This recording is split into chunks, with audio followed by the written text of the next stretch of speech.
waan ijoollee xixiqqaa lafaa dhufaa sammuu isaanii faallissu jira kamti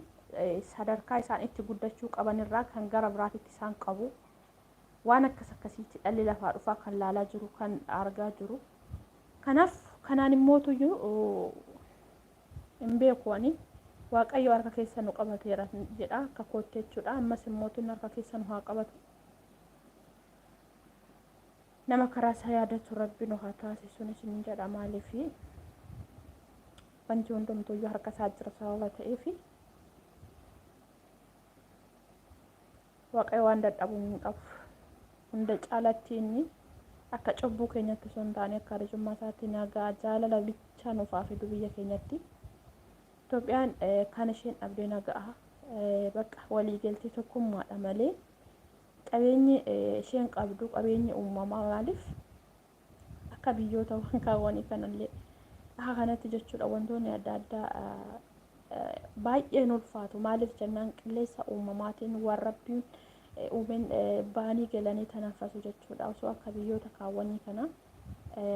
akka iyyummaa isheetitti akka namni waliigaltee hin qabnetti jechuudha maaliif sila qaata dhuman jechuudha maaliif waan hundumaan guutamtee osoo jirtu wanti hundumtuyyuu qabeenyi isheen qabdu qabeenyi Itoophiyaa keessa jiru nama biraa yookaan biyyoota biraati kan irraa fayyadamu kan ittiin guddatu jechuudha garuu nuti osoo akka biyyoota kaawwanii kana wanti hundumtuu kan alarraa galu ta'e kan achi keessatti hin oomishamne ta'e akkasumas immoo qilleensa uumamaatiin alatti yookaas haala biyyoonni garaagaraa ittiin jiraattu kanatti jiraatan ta'e akkamitti jiraatu ture sila kanaaf waaqayyo mootu harka keessa nu qabatee namuma keenyatti akka bineensatti wal jibba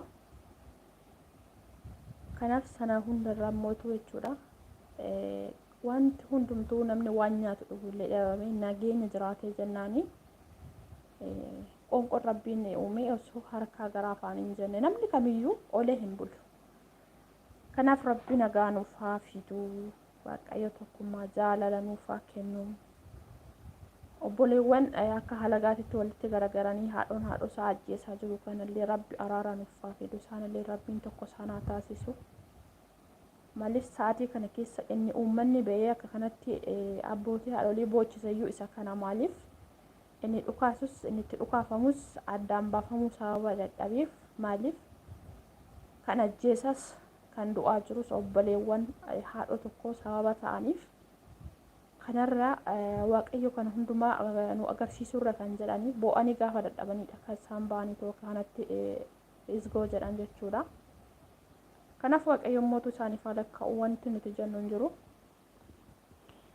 waaqayyo dadhabbii isaanii yookaas immoo boo'icha isaanii kana isaaniif dhaga'ee tooni nagaa nuuf haa fidu hundarra caalaa jechuudha